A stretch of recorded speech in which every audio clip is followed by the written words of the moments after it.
Om Bhadram Karnavihi Sriniyama Devaha Bhadram Paschima Akshibir Jatraha Stiraya Rangayesh Tushtavam Tonavir Vyashema Devahi Tam Yadaduhu Swastina Indra Vida Shavaha Swastina Hapusha Vishwadevaha Swastina Starksho Arishtanebihi Swastino Brihaspati Dadatu Om Shantihi, Shantihi, Shantihi.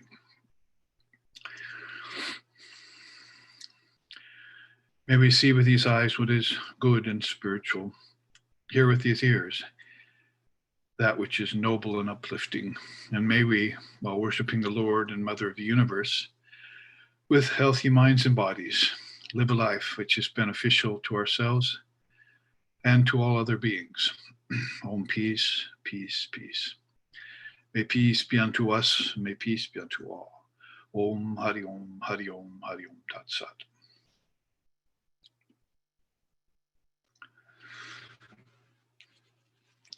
So we have arrived, coursing along through our past week at another weekend satsang, followed by a God blog session in a couple hours, with an hour break in between. It's a nice way to start our Saturday morning. Here in Hawaii, it's like Antarctica. It's cold as it can be. Maybe you don't think that about Hawaii, but yes, it can get very cold. Of course, we're up on the slopes of Madame Pele's volcano, so we're at an elevation. But even then, the temperature has been very, very cold. And so we are keeping ourselves warm here outside as well as possible, and then warming ourselves inside, of course. The temperature within is very wonderful and warm with the teachings of the Vedanta and with yoga and Samkhya and Tantra and other salient teachings of India that we like to ponder all the days of our life and inside of any given day. Every minute, always on our mind, that non-dual Brahman, and the Father and Mother, or Lord and Mother of the Universe. We like God both with form and beyond form. Why not? Since that's how our states of consciousness flow all the time, out of waking, dreaming, and deep sleep. We're always projecting forms and then sustaining them and then withdrawing them. And so we like to think of it as that rather than as people think of it as birth, life, and death. That is seasonal to the body, but for all of us who live in the eternal moment, attempt that highest state of consciousness, which is the goal of human existence, then we usually put that on as our daily wear, or put on Brahman as you would put on a waistcoat or something that you cover yourself with and inundate yourself with day to day. So yes, very cold in Hawaii today, just like probably there in Iceland, because I see both of you in Iceland just joined us. Namaste, Petur and Isha. And we're going forth with a satsang this morning, which I was just giving intro to. So possibly we can jump right into some questions that have been coming to your mind due to your readings of the Upanishads. 108 of those, if you can find them. You definitely find a good 10 or 11 of them very well translated and transliterated by Ramakrishna order. And also great epics like the Gospel of Sri Ramakrishna, the Eternal Companion, the complete works of Swami Vivekananda. You should probably try and read all volumes of that once in your life.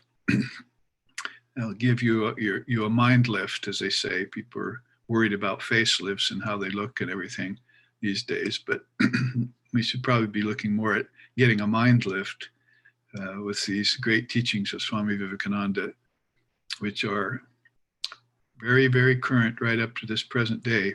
He was not only a Nitya Siddha, a perfected soul, but he was also very much of a prophet too. And he was telling us things back in 1893 and in 1902 when he was here in the West that were very worthy of pondering and have come true even now, 150 years later since his Sikri centennial a few years ago. So I remember flying out of Delhi, India, on his Sikri centennial on an airlines and seeing that India had put his face on the front page and was busy talking about him there, even in the public newspapers in Delhi. But of course, they were using his teachings all wrong. He used to say, to those of you who use my teachings for political purposes, I say, save me from my friends. So he didn't want his teachings used in that vein at all. He wanted them to remain on the spiritual level. And one of his great teachings was try not to pull that non-dual presence down to the earth. It's one of the negative tendencies or that the human being often engages in. Rather try and raise yourself up to that highest level of consciousness. So that's what we're trying to do when we read these great epics, when we do our worship and puja of God with form and study the scriptures, and particularly again then when we meditate on divine reality, both with form and beyond, using the mantra, and then also just using the ability of a yogi or yogini to stop the vrittis or vibrations of the mind from vibrating at will. It's easy to do in deep sleep. We turn off the mind and the intellect stops vibrating and we're in a formless realm. It'd be good if we could remember that. But you would have to have thine eye be single, as Jesus said, in order to be able to remember your deep sleep state. But nevertheless, it does prove to us that there is a time during our 24-hour span that we do go into a formless state very naturally. And so the Advaita Vedantas, particularly the school of Gaudapada and Shankara, have been bringing that out. And they even equate the waking state with A and the dreaming state with U and the deep sleep state with M. So that spells Om. So it's a direct correlation between the word and your states of awareness, the 3 states of awareness, and also the 4th state, which you get into consciously, which causes the distinction to be made between deep sleep and samadhi. As I say, deep sleep, you come back out of it and you're usually not in remembrance of the seeds there and the formlessness of your nature. But in samadhi, you recognize that. So there must be some finer distinction to the 4th state of awareness beyond the word. So it's a very wonderful topic that Advaita Vedanta focuses on. And one of the higher levels of contemplation that we can muster in this world of name and form with this body-mind mechanism, they call it in Vedanta, or this psychophysical being that our souls are occupying or associating with, as Shankara said. Probably better not to identify with it because it passes, but to associate with it, that's allowable and can even be beneficial. So there, I've done a good amount of talking to warm you up philosophically to different topics. And now we go to Nikhil for a question, because he usually always starts. Yeah. Namaste, Babaji. I actually do have a question, and it has to do with something that you just said. I've been thinking about how in Patanjali's yoga, the the goal is to still all the vrittis in the mind, to be vrittiless, have no vibration in the mind left.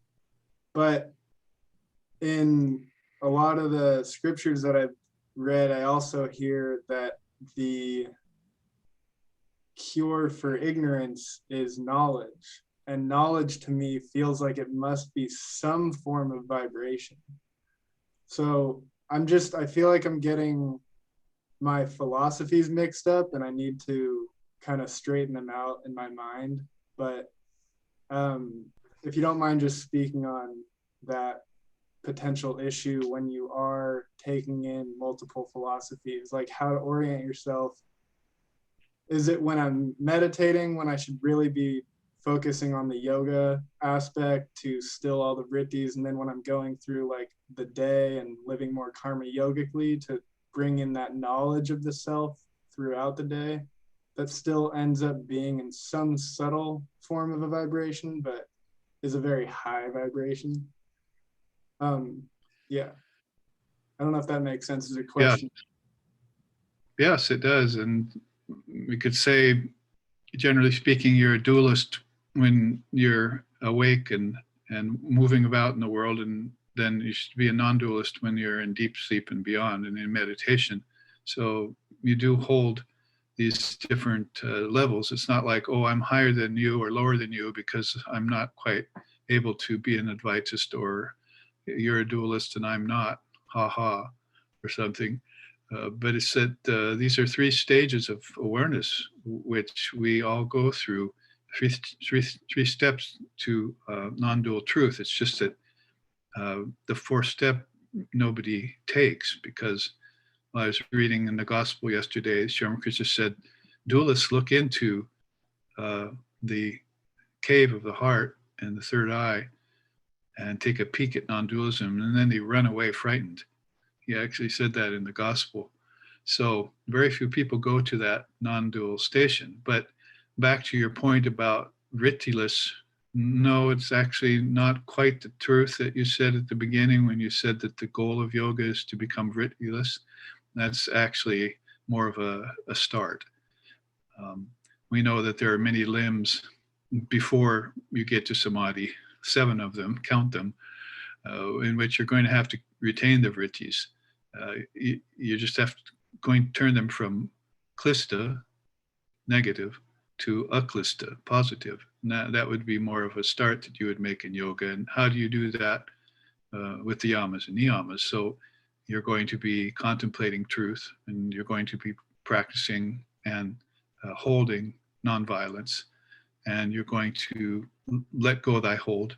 And as Swami says, not grasp onto objects, yours or anyone else's, and keep yourself free of those kinds of attachments. And you're going to do various other practices like austerities and study of scriptures and so forth. You definitely can't do that without vrittis. So in the beginning, it's maybe you said the goal was that. So I would say even there, the penultimate goal maybe would be to attain a state of no mind or vrittiless mind. But there are very rare and high levels to non-duality too. Like Sri Ramakrishna used to say that what happens when you go into a non-dual state, you fly about in the Mahakasha like a free soul, or you swim in the deep ocean of consciousness like a fish. So he's using metaphors to try and explain to you how the soul feels when it's let loose from the cage of the body-mind mechanism. And we do get some of that feeling when we're in dream and deep sleep, higher dream, a prophetic dream, or visionary dream. It's a high state of dream that we go into, and trying to bring it back. So I would say that in Vedanta, it would be good if we became aware of Samkhya, Yoga, and Vedanta, like 3 gems. So there, it's not really a mix of philosophies, as you're saying, but it is easy to get confused as to the different aims of the teachers, like Kapila, Patanjali, and Vedavyas are considered the fathers of those three systems.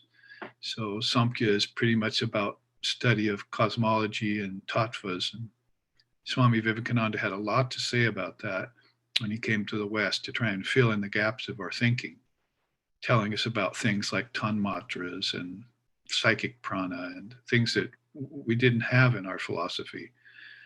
So you can learn a lot about that from the old wisdom. Samkhya yoga, it's basically, as Petur said to me the other day in an email, Samkhya very much. He's picking up on my jokes already, you see. That's Isha's brother there. Make yourself known there. Aloha, namaste. As he's come back from back to Iceland. So he's going to be there with his brother doing the noble things that Vedantists do.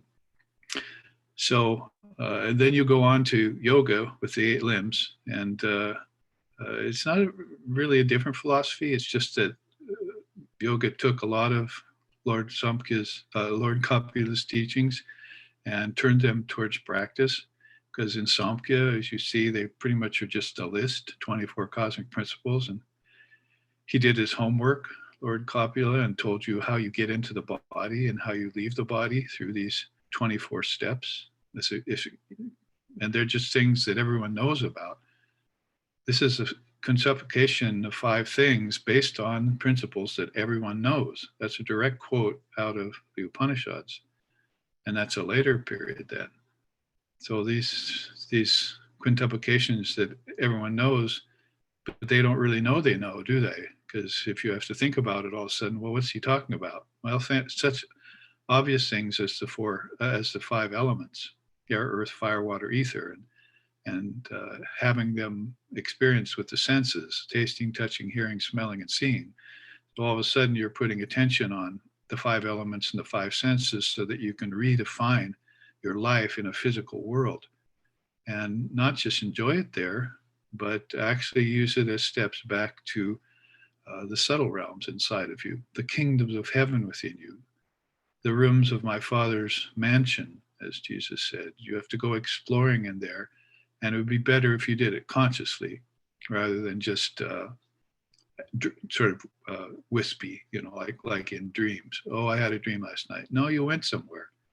Your consciousness bilocated. It withdrew itself from the 5 senses and the 5 elements, and then it found that their origin inside of your own mind, called tanmatras and psychic prana and so forth. So you put your foot on the inward path already, even just by contemplating them in a new way. People can go on looking at the 5 senses and the 5 elements, like psychologists and botanists and so forth, and biologists, and never know anything about them because they're not connecting them back into their source. Or they think the source is the physical world only. So they live just in the physical world. And they never make the connections back to the origins of these things. So this isn't mixing up philosophies. This is straightening them all out. This is connecting them. And eventually you'll connect them in to the Vedanta, as we've done, as Swamiji has done for us here in the West in this particular time called Kali Yuga, when everything is very confused and people, not what to speak of philosophy, they're confused about their very existence and confused about what's real and what's not real, and what's essential and what's not essential, what to do and what not to do, Krishna says in the Gita, and how not to do at all. That is, that there you're getting towards what Krishna is speaking about as being beyond karma and beyond vrittis. So, but you see, he's using the word karmas and Patanjali is using the word vrittis. So you just make these connections and see that they're essentially just outlining the same principles, and therefore you're able to make these connections for the good of all beings.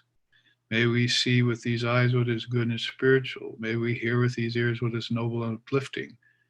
I just chanted that. So you see then How do I do that? How do I see with my eyes what is good and spiritual? How do I hear with my ears what is noble and uplifting? I connect them outward to the five senses and then inward to the tanmatras. And all of a sudden, I'm a divine cosmologist, you see. And then pretty soon I go deeper than that. And I'm a yogi or a yogini. Pretty soon I go deeper than that, not just a practitioner, but I'm a realizer of the Atman. And I connect the Atman to Brahman. And in that way, all bases are covered. And then what do I do? Shankara says, pass your time contentedly and be free. What else? It's like coming back to your own self at any level that you want to become aware of it at, including the physical. You'll be a jivan mukta.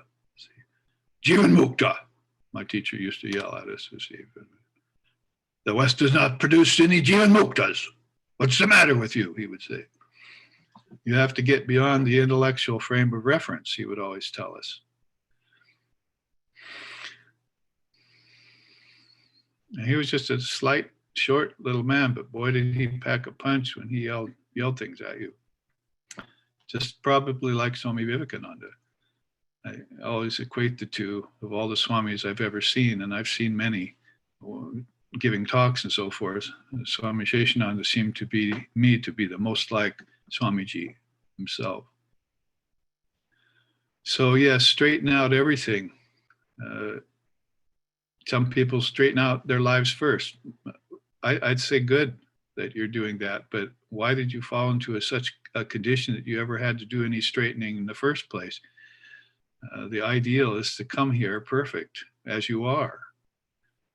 Like, come as you are party, right? Isn't that some expression they use out there in the world? Of course, you wouldn't want to do that just coming out of the shower, but throw something on and then, go somewhere. You come as you are. So you should do that with this world. As you are means as the Atman. You should appear here as light uncovered for all to see. Don't hide it under a bushel, and let everybody see and let them come out and show their light to you as well. So therefore, you will have to straighten out your life externally. Then some people, you see, most people maybe, I've got to get this together, get my act together, you see. But pretty soon, it's not an act anymore, it's the truth. And you don't want to be an actor necessarily. You want to be the living example of that truth. So in that way, then you'll have to purify from outside in. So you have to know that's what yoga as practice is all about. Vedanta as practice, hard to say, you see. It's more like Vedanta as truth, yoga as practice, and Samkhya as knowledge. So you have to know the knowledge, and then you have to practice it, and then you realize it, isn't it? Isn't that Samkhya, yoga, and Vedanta?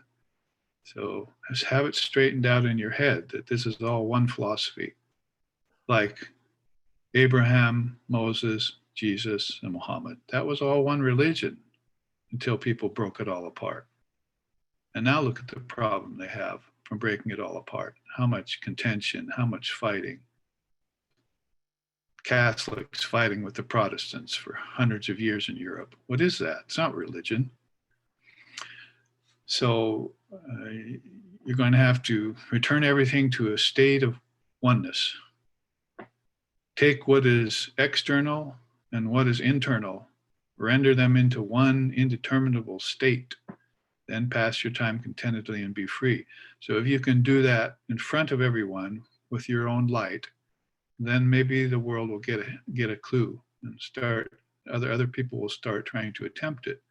And that's what we saw in Sri Krishna, that he was just showing us that samadhi was our true nature. Why had we fallen away from that? Fallen away so far from it that all of a sudden we think we can't attain it, or that it's something way off in the future.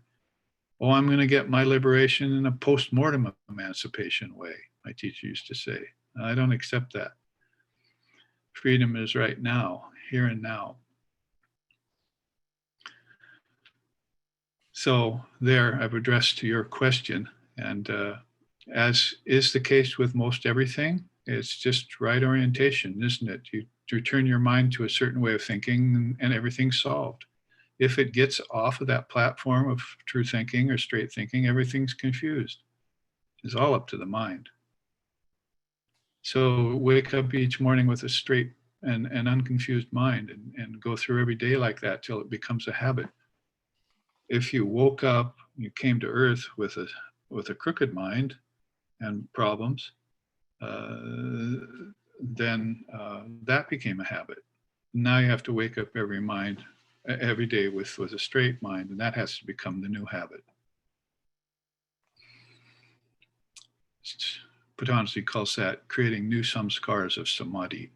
So if I have some scars for ignorance, I have to fill those in, and now it's going to be that I'm going to create new samskars of samadhi. My new mind is going to have some scars of higher consciousness in it. So that every time I wake up, I see them.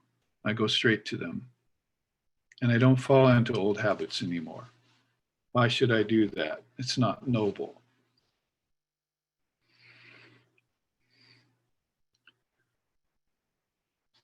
Who else has something to add to our satsang this morning?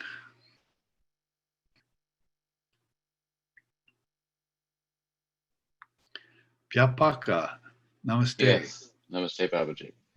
So I haven't gotten to listen to all of it, but I listened to some of the lectures that Isha posted recently about Ramakrishna's philosophy, specifically about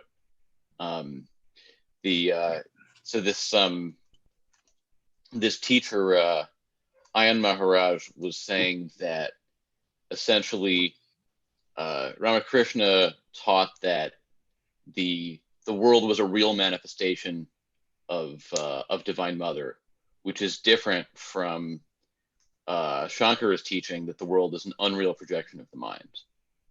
And so I'm sort of wondering where that puts me. You know, is it better to continue believing that the world is an unreal projection of the mind until realizing Brahman, and then I can, and then I can start believing in the world is real? I mean, is that an accurate characterization of both their teachings? And sort of what should I do with that information, if so? It's very helpful to realize that these great souls can hold more than one ideal. Sri Ramakrishna used to say, it's difficult, but it would be a very wonderful ability to be able to hold two ideals. So Shankara, for instance, sang hymns of devotion to Divine Mother.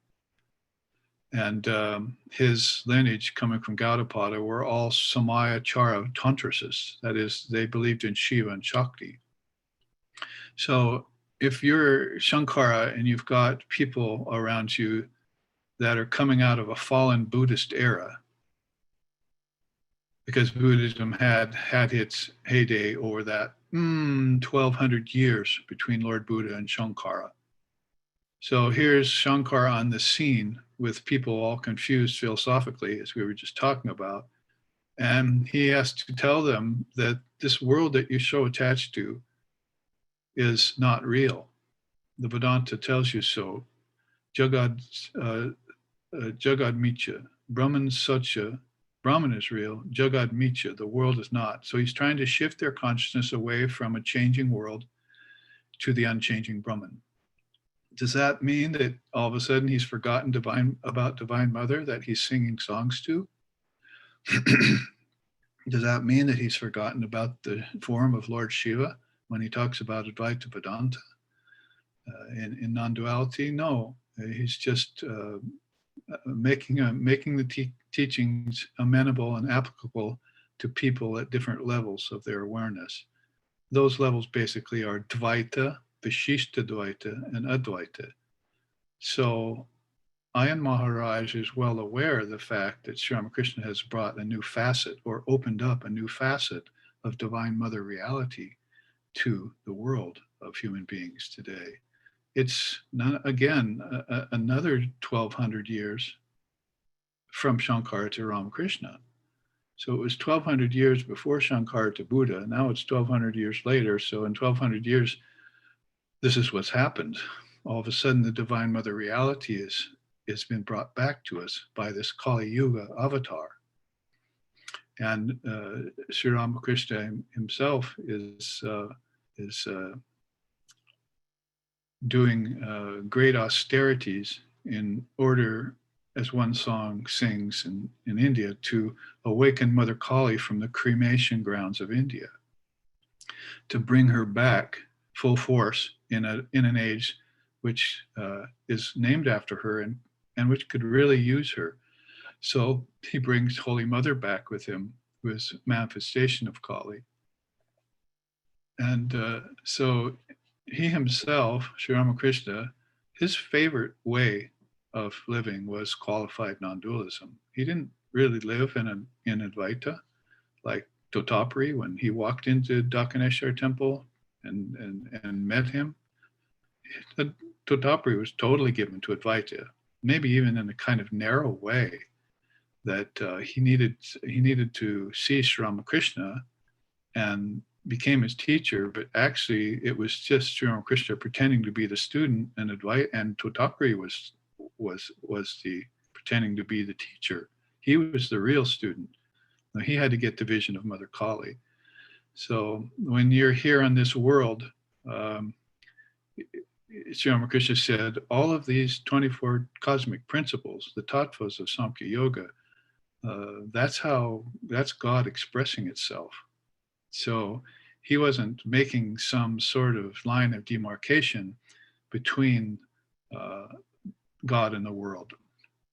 He was actually seeing them to be one and the same thing by way of view, maybe not by way of the difference between Purusha and Prakriti, but there again, you're going back to the discrimination that you need in order to let go of your hold, right?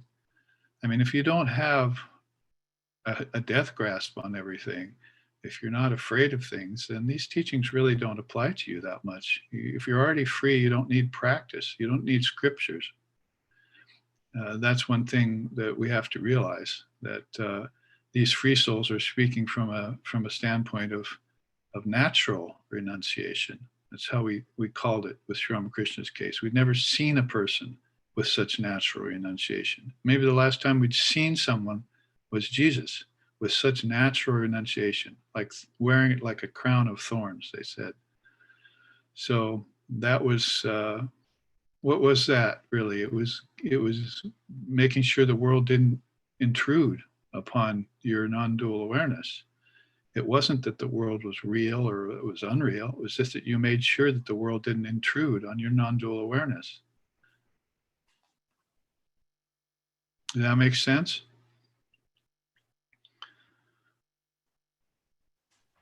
I mean, it makes sense to an extent, but I'm sure that it will be good for me to sit with it and sort of find more in it.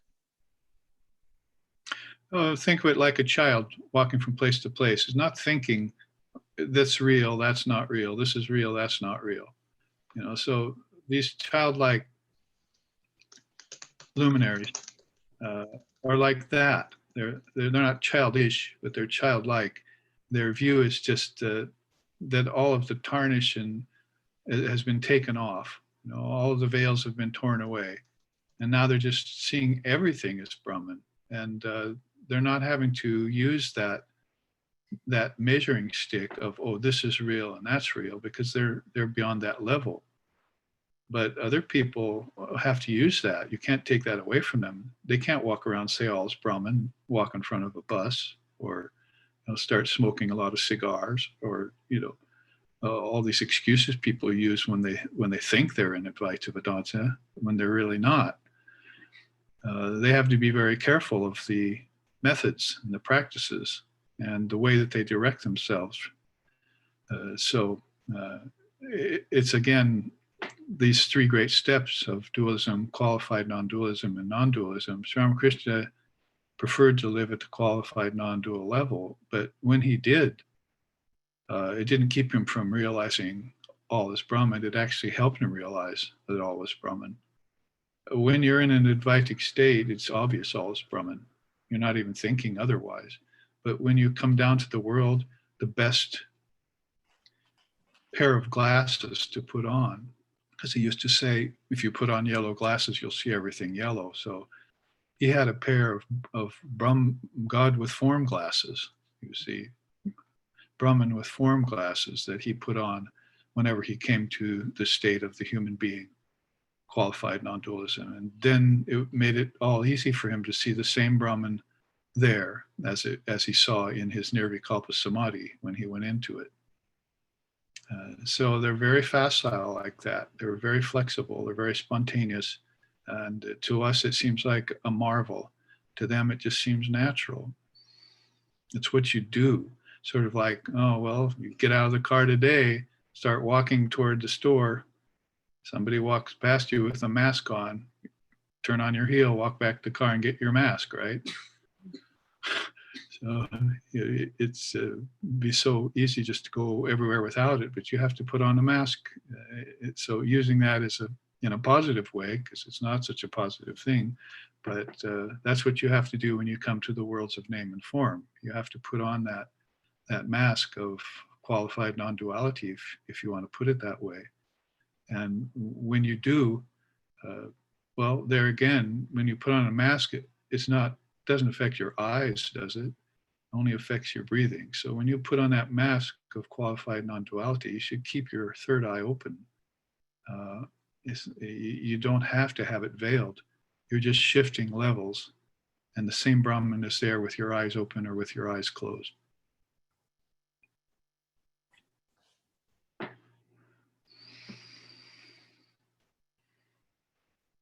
It's a practice at first, call it yoga. Later on, it's a realization. Call that Vedanta or Advaita. And be able to go back and forth with them. Dualism, qualified dualism, non-dualism, aren't they just really a lot like Samkhya, Yoga, and Vedanta? You know everything, then you practice it, then you realize it. So that's back to Nikhil's question. You have to be a natural synthesizer, a natural integrator of things. Samanvaya Mahacharya Yuga Dharma Swarupinam Sarvadeva Swarupam Sri Ramakrishna Namamyaham. Beautiful chant out of our tradition. It says, Samanvaya, the one who brings everything together. Mahacharya, the great teacher of all teacher. Samanvaya Mahacharya, Yuga Dharma Swarupinam, who is the essence of all the dharmas that we know about in the world. Sarvadeva Swarupam, who also incorporates all the gods and goddesses within him. Sri Ramakrishna Namamyaham. I make my profound obeisances and to him. See?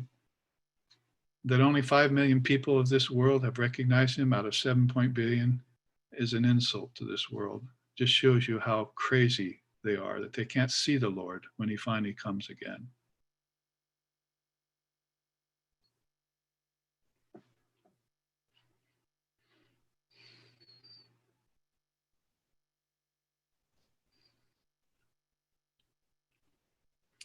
And even when he brings Divine Mother with him and the great Vivekananda and 15 direct disciples, I was down at Saraswati and Erica and Nikhil's house there, that they're sitting at right there, and there you see them the other day and inaugurating their shrine at their home.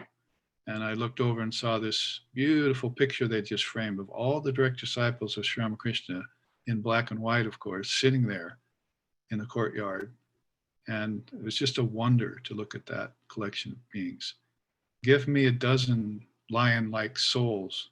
That's all I need, Vivekananda said, and I'll just completely change the world. And that change is upon us now, has been for almost 200 years. So we need to get on board with that and pay attention to it and keep current with the Yuga Dharma avatar, with the Matri avatar. the avatar of mother. So back to Abhinaya's wonderful, well put question.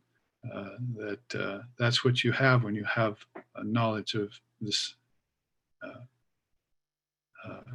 most recent spiritual phenomenon of Sharda Ramakrishna Vivekananda, who we've named our association after. You have Divine Mother and Advaita there in one place. And if it isn't clear to you, then here's the practice.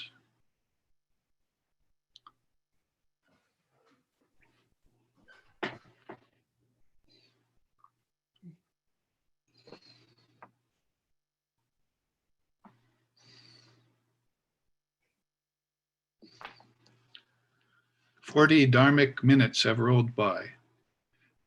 As we've taken up such high things, we just take ourselves from the ground and just rocket ourselves up into the spiritual atmospheres. It can all happen in just a minute. It's just up to the human mind to be open to it. Charge up your chitta, Sri Ramakrishna used to say, is make your mind a hot air balloon and charge up all the thoughts in it. It's like putting helium in it and just rise. You can do it. You should do it every morning the minute you step out of bed, and probably not give it up even in your dreams. Dictate the pace of life on all levels of your consciousness. You yourself do that. You yourself ruin it for yourself too.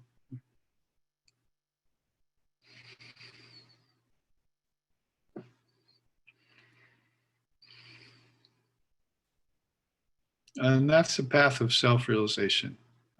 They've come to call it that. So it's another nice way of placing a name on something that people are searching for.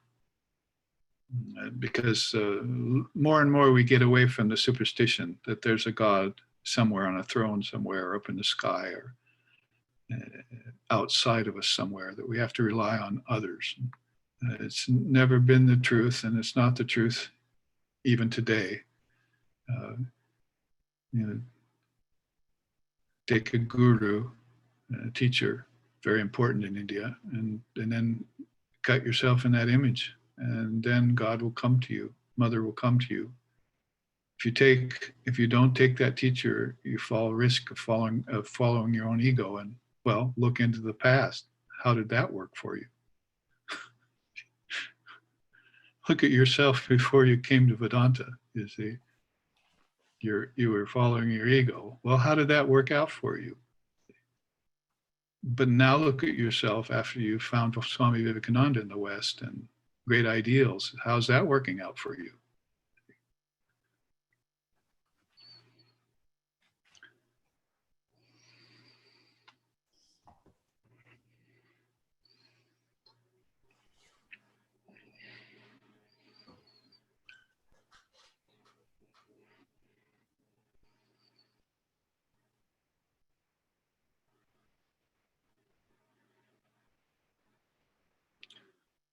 So we can either sit here for 20 minutes in profound meditation, which would be fine, or someone else can come up with a question and save us in the realm of words. Words are very powerful. You don't walk up to a Vedantist and say, "What's in a word?" You'll get an earful.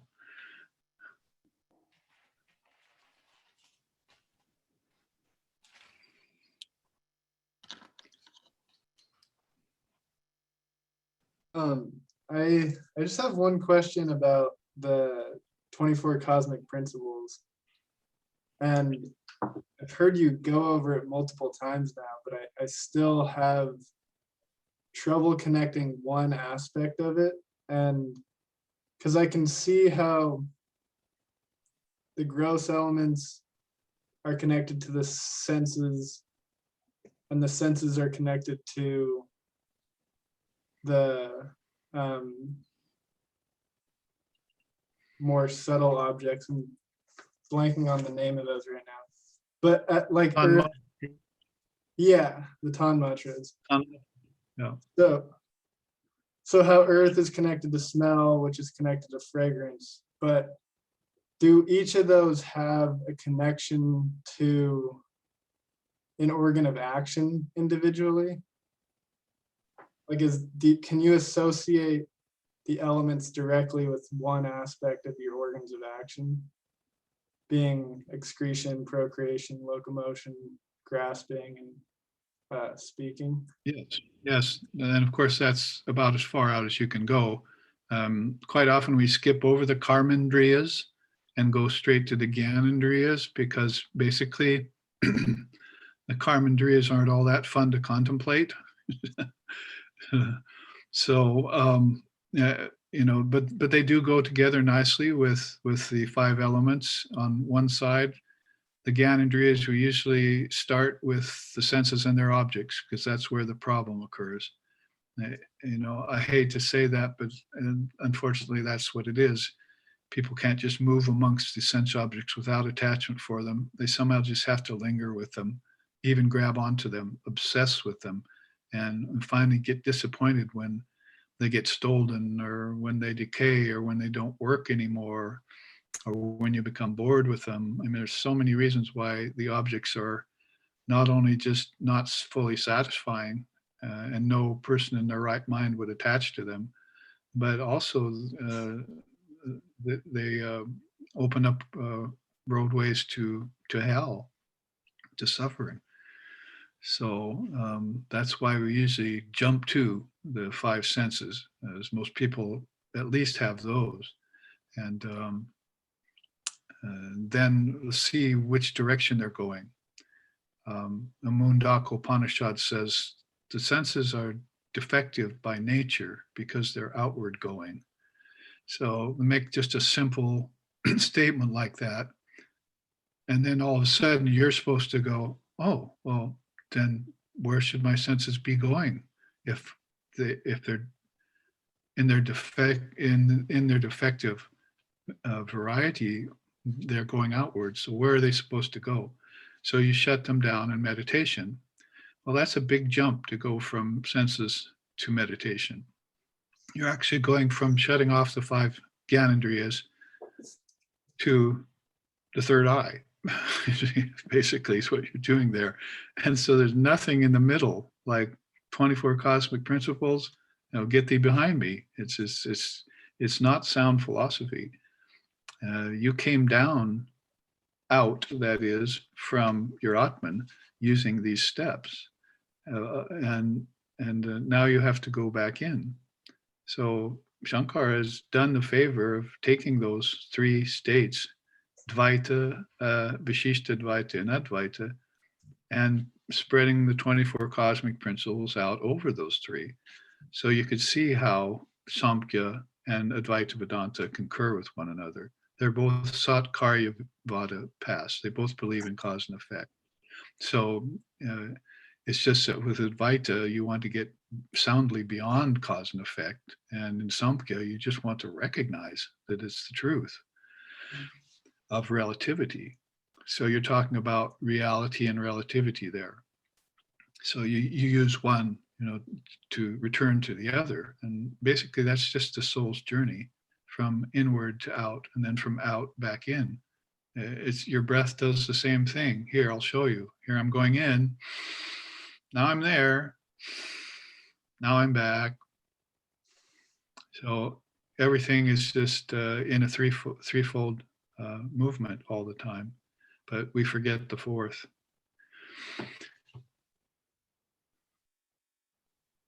So I forgot your question, sorry, but that's what I said about whatever you said.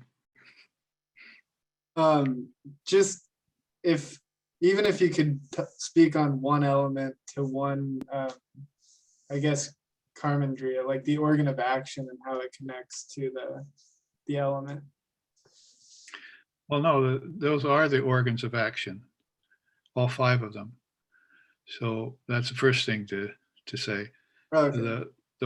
The organs of knowledge are your 5 senses, tasting, hearing, and I mean eyes, ears, and nose, and so forth. You want to put it on the physical level, but so the 5 karmendriyas and the 5 gyanendriyas are the 5 organs of action and the 5 organs of knowledge.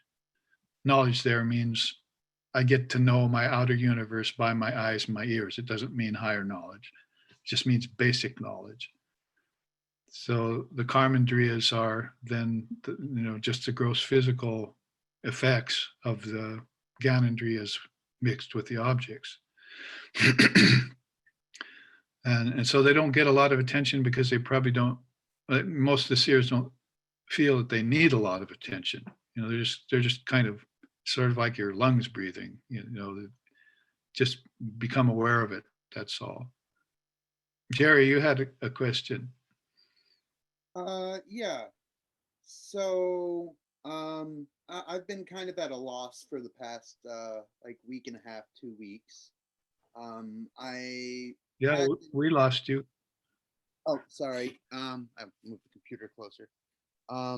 I've been kind of at a loss over the past 2 weeks since I finished a 40-day self-prescribed mantra practice. And I remember the last time I asked, like, what would be a good thing to do, like a good mantra to do.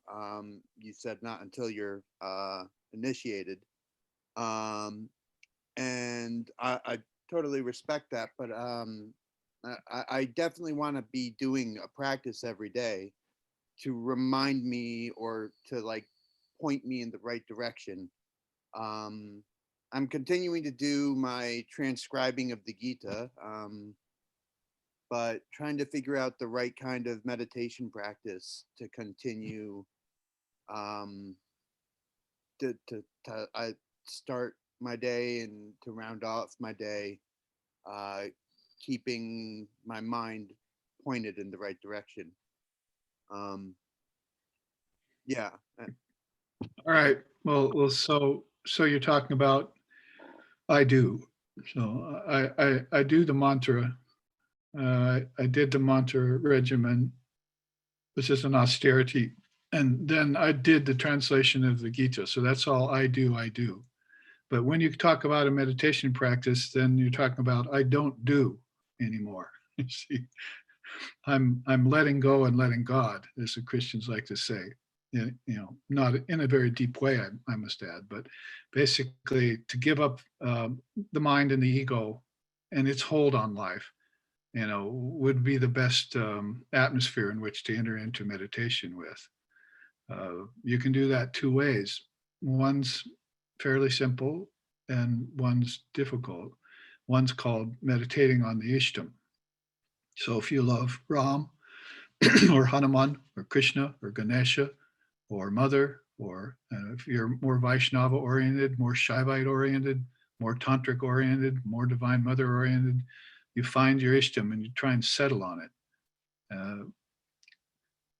Dig one deep well, not a bunch of different wells. You might have heard that metaphor before. And so you can strike water. It doesn't mean that you have to give up your love for 3 or 4 other Ishtams, which are competing for your favor. I mean,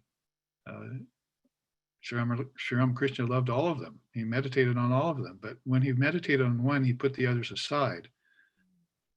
It's not that they're going to go away or get unhappy with you because you didn't choose them. You see, they're really all one in the end, and they know that, but you don't know that yet.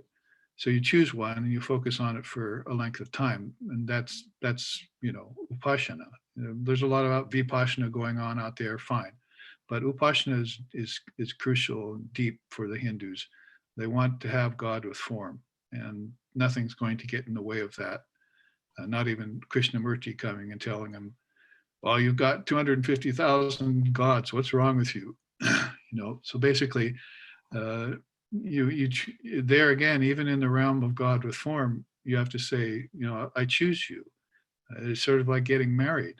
You finally give up roving around the public sector and you find one and you settle down with them, like Buddha said. Best to live alone, he said. Christ said the same thing. But if that is not in your cards right now, then you find a person who you can live in harmony with, and you live together as two. So there you have basically the quintessentialized version of how to how to acquire Ishta Nishta, a very beautiful saying in our traditions in India. Ishta, the chosen ideal; Nishta, your one-pointed devotion and love towards them. We chose our class series title last week, and it's called Love of Sita Ram, Adoration of Radha Krishna. So I'll be speaking on that for 3 Sundays coming up after tomorrow.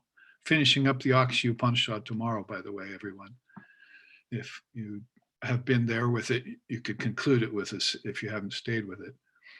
But then the other one that's hard is that non-dual meditation. And I say hard because usually it's a long wait, to get any what might be considered fruits from that. You can just breathe, empty your mind, and get into sort of a Zen meditation kind of thing. And all the more power to you if you can do that. But then it's sort of like dances with Jerry, dances with thoughts come back, you see. And you're going to have to push them away each time. It's like trying to push away the tides if you live on the beach. So they just keep coming at you. And so you have to find a space somewhere inside you that's vrittiless, as we were just saying with Nikhil there, and stay in it for a period of time. That's called a formal meditation practice. There was a beautiful story that King Himalaya gave birth to the Divine Mother, Uma. So when Uma was a little baby, King Himalaya held her in his hands and rocked her and so forth. And she started to grow. And as soon as he knew that she was the Divine Mother in human form. So when she grew old enough to understand words, then he asked her for visions. Can I have a vision of Sita? Can I have a vision of Hanuman? Can I have a vision of Lord Shiva? Can I have? And she granted everything to her father, every vision possible in the realm of name and form that he wanted, she granted that to him. Finally, he was sated. He had seen all the gods and goddesses and had darshan with all of them. And so then one day he asked her, can you give me non-dual awareness? And she went, sorry, Father, I cannot do that. For that, you have to live with holy men. So you have to go and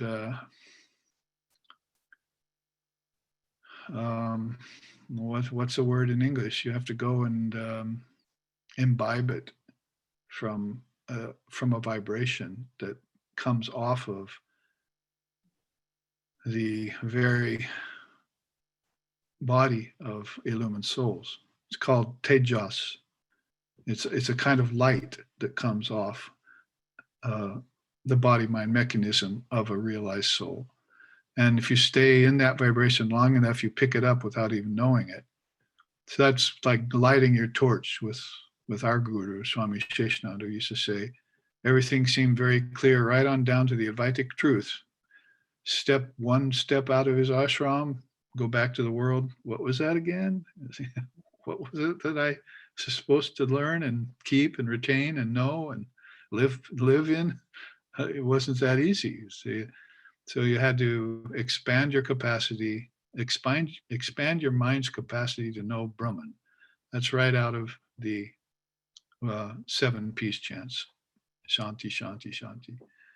May our bodies be healthy. May our life force flow unimpeded. May our minds expand in their capacity to know Brahman. So well put by the ancient rishis of India. So those 2 forms of meditation is what you'll be up against if you want to, and I say both of them probably would be, you'd be well put to find a teacher, a guru for them. For one, you need a mantra. For the other, you need a mahavakya. So the mantra, needs to be given by a teacher who has realized the truth of the mantra. I mean, nowadays, and I've even heard my people say, somebody picks you up in a car and says, oh, you're interested? I can give you a mantra. So that's really not the way mantra gets transmitted. You get a mantra from a lawyer or a doctor, and you probably start trying to heal people and hang around courthouses, you know. So what you want is to get a mantra from a realized soul, and then you'll hang around the mansion of God. So then also the guru can usher you into the formless meditation. The mantra will turn into a mahavakya, and pretty soon you'll be saying the mantra hundreds and thousands of times. You'll say the mahavakya maybe once, if you're ready, and it'll just suggest everything to you. Anyway, some talking around what your question is there. Don't ever be lost. Always be found, and take friends in high places.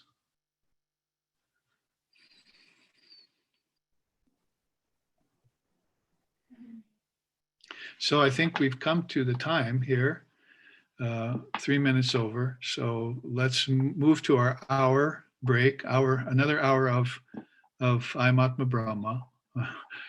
Keep whatever level of consciousness you can maintain in this next hour. And then let's come back and do some God blogs. I put 3 or 4 up last week, and so we can look at those. And Annapurna has an announcement to close here. I'm sorry, do you want to do a closing prayer first? No, let's go ahead. We're not really closing.